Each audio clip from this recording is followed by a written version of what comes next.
Hi friends, welcome back to my mini vlog. ಇವತ್ತು ಬಸಳೆ ಸೊಪ್ಪು ತರಿಸಿದೆ ಬಿಗ್ ಬಾಸ್ಕೆಟಿಂದ. ತುಂಬ ಫ್ರೆಶ್ ಆಗಿತ್ತು.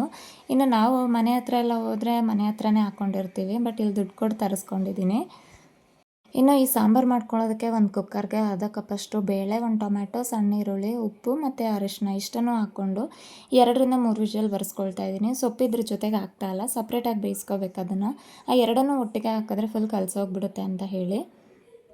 ಇನ್ನು ಅದನ್ನು ಒಂದು ಪಾತ್ರೆಗೆ ಹಾಕ್ಕೊಂಡು 1/4 ಸ್ಪೂನಷ್ಟು ಉಪ್ಪು ಹಾಕಿ 2-3 ಕುದಿ ಬರೆಸ್ಕೊಂಡ್ರೆ ಸಾಕು. ಇನ್ನು ಇದಕ್ಕೆ ಮಸಾಲ ರೆಡಿ ಮಾಡ್ಕೋಬೇಕಲ್ವ. ಒಂದು ಅರ್ಧ ಹೋಳಷ್ಟು ತೆಂಗಿನಕಾಯಿ ತೊಗೋಬೇಕು. ಇದಕ್ಕೆ ತೆಂಗಿನಕಾಯಿ ಜಾಸ್ತಿ ಹಾಕಿದ್ರೆ ತುಂಬ ಚೆನ್ನಾಗಿರುತ್ತೆ. ಸ್ವಲ್ಪ ತೆಂಗಿನಕಾಯಿ, ಈರುಳ್ಳಿ, ಟೊಮ್ಯಾಟೊ, ಬೇಳೆ ಸಾಂಬಾರು ಪುಡಿ ಹಾಕ್ಕೊಳ್ತಾ ಇದ್ದೀನಿ ನಾನು. ಇನ್ನು ಕೆಲವೊಬ್ಬರು ಒಣಮೆಣ್ಸಿನ್ಕಾಯಿ ಮತ್ತು ಕೊತ್ತಂಬರಿ ಬೀಜನ ಚೆನ್ನಾಗಿ ಫ್ರೈ ಮಾಡಿಕೊಂಡು ರುಬ್ಕೊಳ್ಳೋಕೆ ಹಾಕ್ತಾರೆ. ಆ ಥರನೂ ತುಂಬ ಚೆನ್ನಾಗಿರುತ್ತೆ. ನಾನು ಇದೇ ಥರ ಮಾಡ್ಕೊಳ್ಳೋದು, ನನಗೆ ತುಂಬ ಇಷ್ಟ ಆಗುತ್ತೆ ಬೇಳೆ ಸಾಂಬಾರು ಪುಡಿ ಹಾಕ್ಕೊಂಡು ಮಾಡಿಕೊಂಡ್ರೆ. ಇನ್ನು ಅದೆರಡು ಬೆಂದ ನಂತರ ಇನ್ನೊಂದು ಎಕ್ಸ್ಟ್ರಾ ಪಾತ್ರೆ ತೊಗೊಂಡು ರುಬ್ಬಿಟ್ಕೊಂಡಿರೋ ಮಸಾಲ ಮತ್ತು ಬೇಯಿಸಿಟ್ಕೊಂಡಿರೋ ಬೇಳೆ, ಟೊಮ್ಯಾಟೊ ಮತ್ತು ಬೇಯಿಸಿಟ್ಕೊಂಡಿರೋ ಸೊಪ್ಪು ಎಲ್ಲನೂ ಮಿಕ್ಸ್ ಹಾಕಿ ಕುದಿಯೋಕೆ ಇಟ್ಕೊಳ್ತಾ ಇದ್ದೀನಿ.